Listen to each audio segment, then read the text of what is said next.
नमस्कार. भूमिशिल्प डिजिटलच्या वतीनं सातारकर नागरिकांचं मनापासून मी स्वागत करतो आणि आपण जे काही राजकीय विश्लेषण सध्या करतोय नगरपालिकेच्या निवडणुकीच्या संदर्भामध्ये, त्याच्यामध्ये आपण असं जाहीर केलेलं होतं की काही उमेदवारांच्या सुद्धा आपण मुलाखती घेऊन त्यांची नेमकेपणानं एकूण त्यांच्या प्रभागाच्या विषयी किंवा साताऱ्याच्या विकासासंदर्भामध्ये त्यांची नेमकी काय भूमिका आहे, तर हेही जाणून घेण्याचा आपण प्रयत्न करतोय. आणि मला सांगायला आपल्याला आनंद वाटतो की आज आपल्या स्टुडिओमध्ये म्हणजे भूमिशिल्प डिजिटलच्या स्टुडिओमध्ये प्रभाग क्रमांक 5मधून भारतीय जनता पार्टीचे उमेदवार असलेले विजय शिवाजीराव देसाई आज आपल्या भेटीला आलेले आहेत आणि त्यांच्याशी आपण संवाद साधणार आहोत. तेव्हा सर्वप्रथम विजयराव, तुमचं आमच्या या डिजिटल भूमिशिल्पेच्या वतीनं हार्दिक स्वागत. नमस्ते. तर एकूणच जर आपण जर विजय देसाई यांचा जर कार्याचा विचार जर केला तर नामदार श्रीमंत छत्रपती शिवेंद्रराजे भोसले यांचे कट्टर समर्थक म्हणूया, कार्यकर्ते म्हणूया आणि त्यांच्या विचारानं चालणारी अशी ही व्यक्ती आहे. आणि मागच्या साधारणपणे 2021ला निवडणुका होणार होत्या, परंतु कोविड म्हणा किंवा ह्या सगळ्या निमित्तानं आपल्या निवडणुका पुढं गेल्या. पण एकूण 2022 सालापासून विजय देसाई यांनी जी काही प्रभाग क्रमांक 5मध्ये जी काही कामं केलेली आहेत तर ती थोडीशी मला असं वाटतं की आधी आपण समजून घेऊया. त्याच्यामध्ये सर्वात महत्त्वाचं म्हणजे सुभाषचंद्र बोस चौक म्हणजे जो आपलं स्टेडियम आहे तिथून जो काही जुन्या RTO कार्यालय आहे तो जो रस्ता झालेला आहे, म्हणजे आता सध्या त्या रस्त्यावरती लोक काही फिरायला जातात की बाबा उत्तम लाईट लावलेले आहेत किंवा उत्तम तो रस्ता झालेला आहे आणि कॉन्क्रिटीकरण असं करून तो रस्ता छान झालेला आहे, झाडी लावलेली आहेत. तर ते कामसुद्धा विजय देसाई यांच्या प्रयत्नातून आणि अर्थातच बाबाराजांच्या मार्गदर्शनाखाली त्यांनी पूर्ण केले. त्यानंतर कुबेर विनायक ते कोपर बंगला तिथलं सुद्धा जे कॉन्क्रिटीकरण आणि जो रस्ता झालेला आहे, तर मला सांगायला खरंच आनंद वाटतो आहे विजयराव की काय आहे, ज्या वेळेला मध्ये मी एकदा कुपर साहेबांना पण भेटलेलो होतो त्यांच्या घरापाशी, त्यावेळेला सुद्धा त्यांना म्हटलं की रस्ता फार उत्तम केलेला आहे. तेव्हा त्यांनी पण तुमचं एक चांगलं नाव घेतलं की बाबा हे विजय देसाई यांच्या प्रयत्नातून बाबाराजांच्या प्रयत्न ते झालंच. त्यावेळेस त्याच्यामध्ये फॉलोअप ठेवण्यासाठी एक कार्यकर्ता असावा लागतो.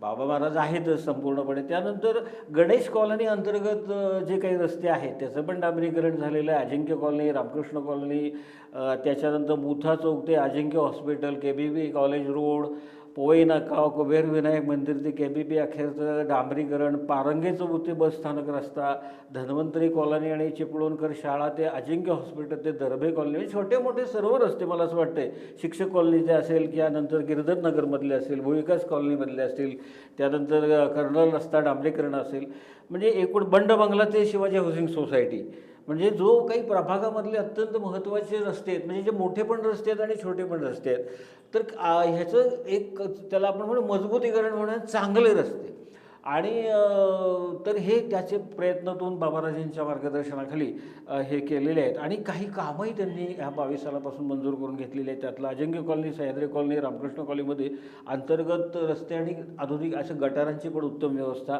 रामकृष्ण कॉलनी अंतर्गत RCCची गटार निर्मितीसाठी त्यांनी प्रयत्न केलेले आहेत आणि कामं मंजूर करून घेतलेली आहेत. त्यानंतर जुना RTO ऑफिस ते अमेरिकन चर्च ते मुथा चौक अखेरचा रस्ता जो आहे की जो पेंडिंग आहे तो पण मंजूर करून घेतलेला आहे. आणि अजिंक्य कॉलनी संदर्भात तो ओपन स्पेसमध्ये उद्यान विकसित करण्याचाही त्यांनी ते पण मंजूर करून घेतलेलं आहे. गणेश कॉलनी संदर्भात इथल्या ओपन स्पेसमध्ये उद्यान विकसित करणे, मुथा कॉलनी, देशमुख कॉलनी ते उद्यान विकसित करणे, तर ही कामं पण त्यांची प्रगतीपथावरती आहेत. तर असे एक कामामध्येच असणारे आणि लोकांच्या म्हणजे मनामध्ये जे काही होतं विकासाची संकल्पना होती. कारण मला सांगा की ह्याच्यापूर्वी जे त्या ठिकाणी नगरसेवक होते त्यांनी ही कामं केलेली नव्हती असं म्हणू शकतो आपण की ज्यामुळे तुम्हाला ते करावे लागले. सर प्रभाग 5मध्ये आम्ही आता फिरत असताना किंवा मी 2022पासून माननीय श्रीमंत छत्रपती शिवेंद्रराजे भोसले यांचा मी कट्टर समर्थक कार्यकर्ता आहे. मी काम करत असताना महाराज साहेबांना प्रत्येक वेळा फॉलोअप म्हणजे एवढ्या प्रकारे मी प्रभागात फिरतो की माणसांच्या समस्या काय आहेत, अडचणी काय आहेत, की त्या कशा सॉल्व करता येतील. आणि मला आनंद काय होतो, आमचे श्रीमंत छत्रपती उदयन महाराज, श्रीमंत छत्रपती शिवेंद्रराजे महाराज यांच्या माध्यमातून प्रभागात माणसांना आम्ही भेटायला जात असताना भारतीय जनता पार्टीचे उमेदवार तिथं माणसं विचारतात, अहो पहिल्या नगरसेवकांनी इथं 5 वर्षात आले नाहीत, फिरकले नाहीत, काही काम नाही आहे. आम्ही ज्यावेळेस 22पासून सुरू केल्यानंतर मी समजा भूविकास बँक ते खाली महेंद्र चव्हाण साहेबांच्या बंगल्यापर्यंत पाण्याचा एवढा मोठा प्रश्न होता. महाराज साहेबांना मी भेटलो. महाराज साहेब म्हटले काय केलं पाहिजे विजय? तर म्हटलं महाराज साहेब आपण स्पेशल लाईन टाकूया.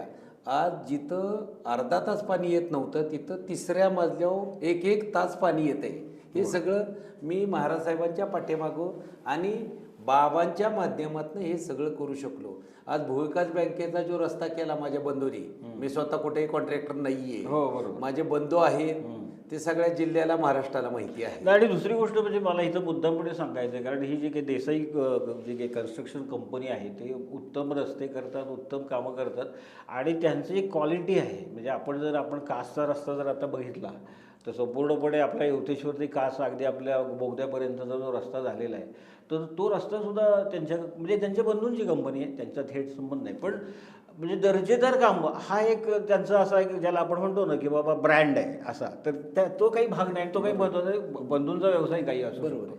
परंतु म्हणजे तिथं कामं झाली नव्हती आणि ती मग बाबांच्या काही झालं तर फिरत असताना आमच्या लक्षात आलं की इथं काही सुविधा नाही. आज गणेश कॉलनी सारख्या ठिकाणी महाराज साहेबांनी 80 लाख रुपये टाकले. तिथे एक ओपन पेस होती, असेच कोणी यायचे बसायचे तिथं.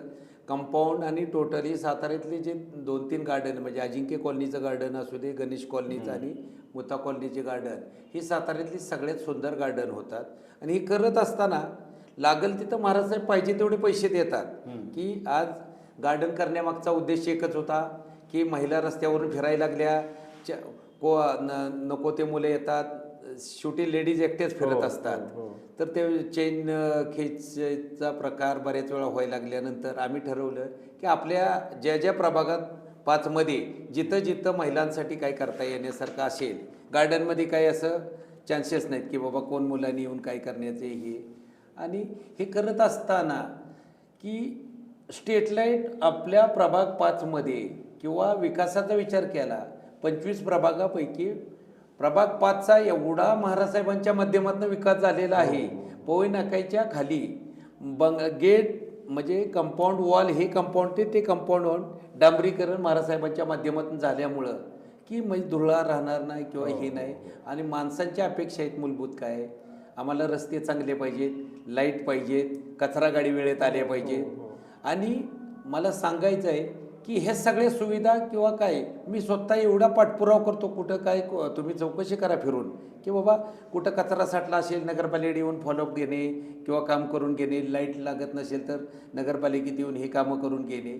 पण बऱ्यापैकी माझ्या प्रभागात महाराज साहेबांच्या माध्यमातून एवढं काम झालंय, रस्ते तर कुठं काही शिल्लक राहिले नाहीत, लाईट लावायची काय हे चालले आहेत. आता भविष्यात माझ्या डोक्यात आहे की CCTV प्रभागात आपल्याला लागले पाहिजेत, जे जुने. आता रविवार पेठेत जरा प्रॉब्लेम आहे, म्हणजे औरंगपासून वर पंताच्या गोठ्यात हे एरियात काम कमी प्रमाणात झालेलं आहे. पण मी आता फिरत असताना माणसांना सगळ्यांना, पण मला असं वाटतं की पहिले जे काही आपले नगरसेवक होते त्याच भागातले होते ना. हो बरोबर आहे, पण त्यांनी काय आज जर ते फिरायला लागले तर माणसं काय उत्तर देते तुम्हीच जाऊन बघा की काम त्यांच्याकडे दाखवण्यासारखं काही नाहीये. मग ते म्हणतात मग नगरपालिकेतनं मला पण, शेवटी आपण ठरवलं आपल्या नेत्यांकडे जाऊन काम आणायचं. मी तर कुठल्या पदावर नाहीये, फक्त महाराज साहेबांच्या आशीर्वादानं महाराज साहेबांच्या पाठीमागे लागून की बाबा मला हे काम झालं पाहिजे, बाबा माझ्या ह्या माणसांसाठी ही मागणी ही झाल्या पाहिजेत.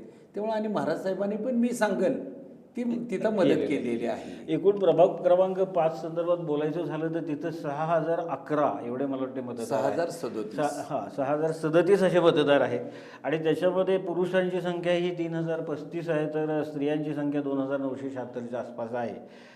साधारणपणे नगरपालिकेची निवडणूक म्हटलं की 65, 66 किंवा 67 किंवा फार तर 70 त्याच्या दरम्यान मतदान होत असतं. त्याच्यामुळे जर त्या ठिकाणी 65% मतदान जर झालं तर 3910च्या आसपास, 67% झालं तर 3967च्या आसपास, आणि जर 68% झालं तर 4027 मतदान होऊ शकेल.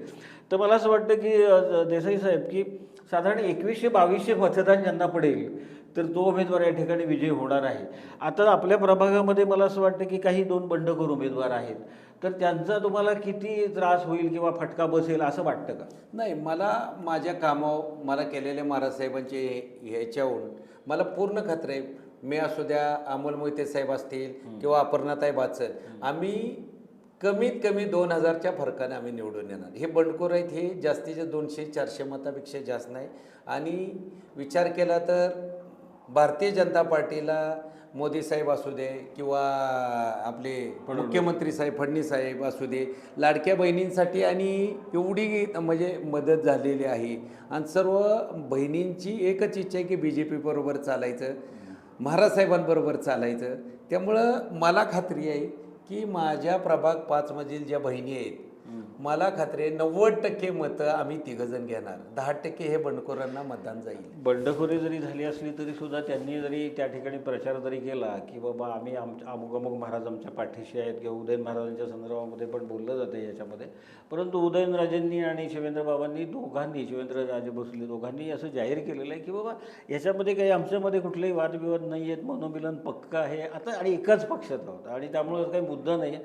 पक्षाच्या पातळीवर ही निवडणूक होती तर त्याच्यामुळं बंडखोरांची थोडी अडचण झालेली नक्कीच असणार आहे त्या ठिकाणी. बरोबर आहे. परंतु हे जरी असलं तरी सुद्धा एक ज्याला आपण व्हिजन म्हणतो की आता कामं भरपूर झालेली आहेत, बरोबर आहे. पण तरी सुद्धा आता ही निवडणूक झाल्यानंतर काय लोकांना तुम्ही अशी काय आश्वासनं दिलीत किंवा जाहीरनामा दिलेला आहे की त्याच्यामध्ये काय मुद्दे आहेत? मी जे जाहीरनामे दिलेत किंवा मी जे करणार आहे तेच बोलतो, जे होणार नाही ते मी स्पष्ट आज फिरत असतानाही सगळ्यांना सांगतो की मी काम करत असताना प्रामाणिकपणे काम महाराज साहेबांच्या माध्यमातून, हॉकरचे असू दे किंवा आज रविवार पेठेत बरेच मोठे प्रश्न आहेत, ड्रेनेजचे एवढे मोठे प्रश्न आहेत किंवा टॉयलेटचा एवढा मोठा प्रश्न आहे.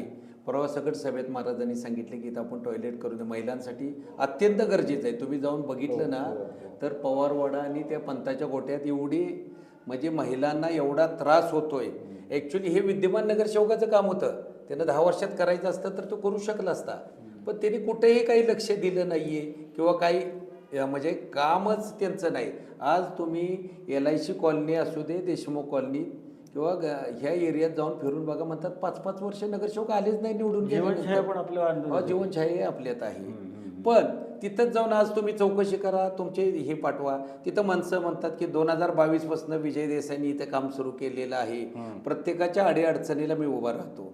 कोविडमध्ये सगळं सर मी माणसांना घरापर्यंत भाजीला दूध पुरवण्याची व्यवस्था केलेली आहे महाराज साहेबांच्या माध्यमातून.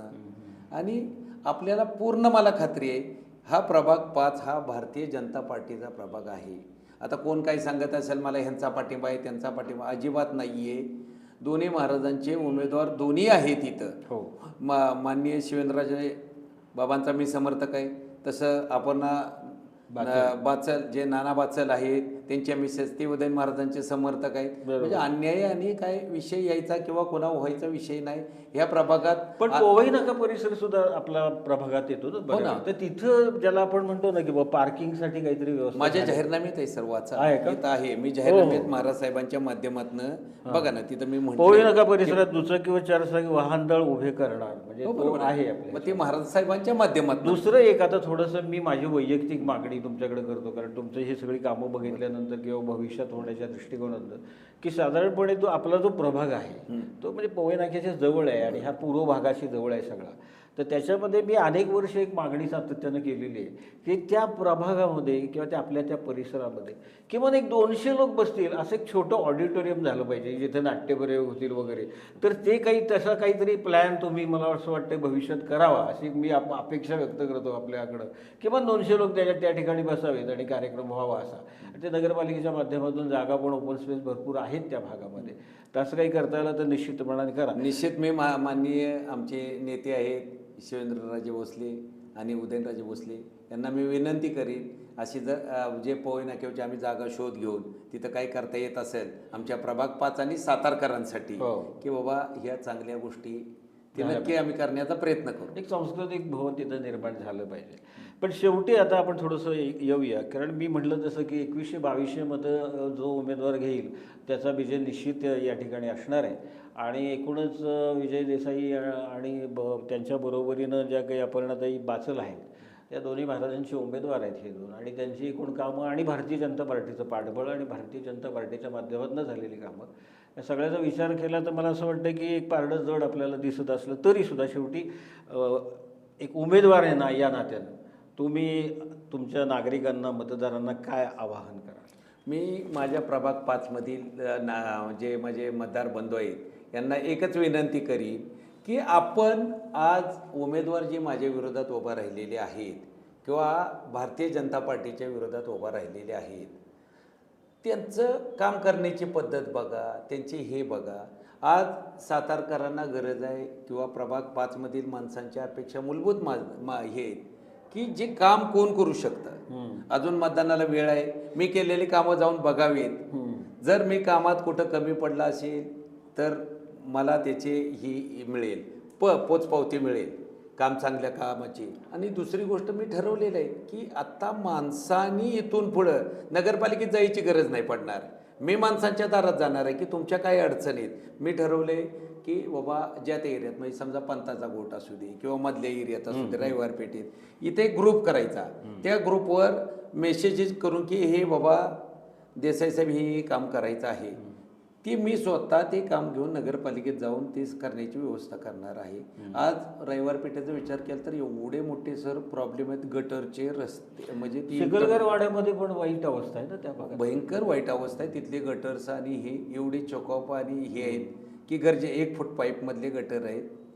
त्या एरियात 1 फूटमध्ये काही जाणार आहे गटर. तर किंवा जुन्या मंडईचा पण प्रश्न मोठा आहे, तो पण आपल्या प्रभागात येत असेल मला वाटतं. हा येतोय ना. तिथेही जाऊन आलो आम्ही. तिथले भयंकर समस्या आहेत ते म्हणजे तिथं एवढे पाठीमागच्या बाजूला जे ड्रेनेज वाहत आहे त्याचा एवढा मोठा मंडईत दुर्गंध सुटलेला आहे. बऱ्याच वेळा तिथल्या माणसांना भेटल्यावर म्हणले आम्ही नगरसेवकाला सांगून कंटाळलो, पण हे नगरसेवक काय फिरकलेही नाहीत आणि लक्षही दिलं नाहीत. तर एकूणच म्हणजे कसं आहे की विजय देसाई यांची उमेदवारी आहे. प्रभाग क्रमांक 5मधून मोठ्या प्रमाणात कामं झालेली आहेत आणि भविष्याचं एक व्हिजन पण त्यांच्याकडे निश्चित आहे.